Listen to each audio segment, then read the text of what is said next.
The Tale of the Gigantic Sandwich. It was, in the tiny town of Bellybutton, lived a boy named Timmy with a big dream. Timmy wasn't dreaming of being a superhero, or even winning the world's most epic game of hopscotch. No, Timmy dreamed of building the biggest sandwich in the world.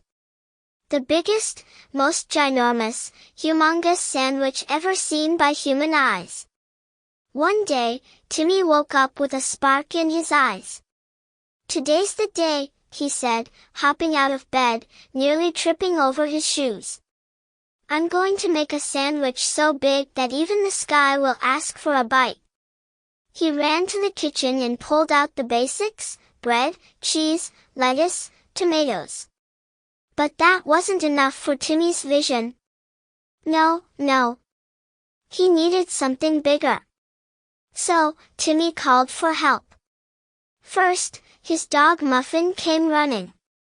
Muffin wagged her tail and sat by Timmy's feet, looking curious. "Muffin," said Timmy, "we're going to need some serious ingredients. This sandwich is going to be larger than you." Timmy and Muffin raced to the grocery store. Timmy asked the grocer for the biggest loaf of bread they had. The grocer gave him one as big as a skateboard.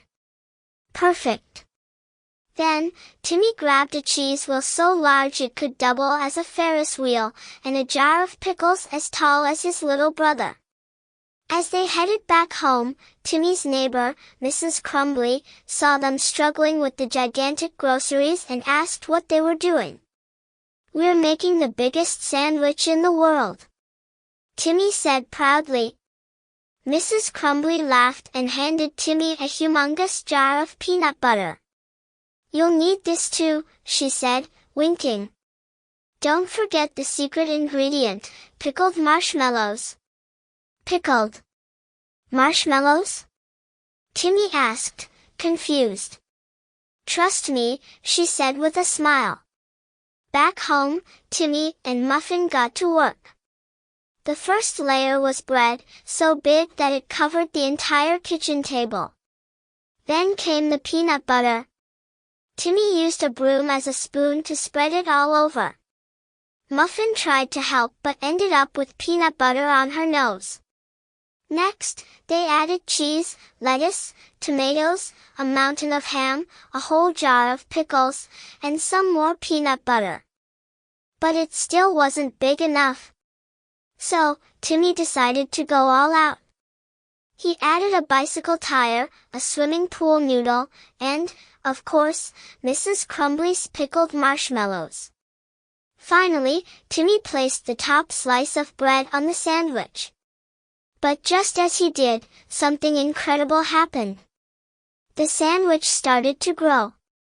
It grew taller and taller and taller. Soon, it was so tall it poked through the roof of the house. "Oh no!" Timmy shouted, watching in amazement. "I didn't mean for it to grow that big." Before he knew it, the gigantic sandwich had grown so huge, it lifted the house right off the ground. Timmy and Muffin clung to the sandwich as it floated into the sky like a hot air balloon. People from the town of Bellybutton looked up and gasped. "Look! It's Timmy's sandwich! It's flying!" As they floated higher, Timmy realized something important. The world's biggest sandwich was great, but it was way too big to eat alone. So, he called down to the townspeople, "Everybody, grab your forks and come have a bite." And that's exactly what they did. Everyone in town brought their forks, spoons, and some even brought ladders. They climbed up the sandwich and started eating away. Timmy's sandwich may have been the biggest in the world, but with the whole town's help, they managed to eat every last bite. In the end, Timmy learned a valuable lesson: dreams are better when shared, and pickled marshmallows, surprisingly, taste pretty good. The end.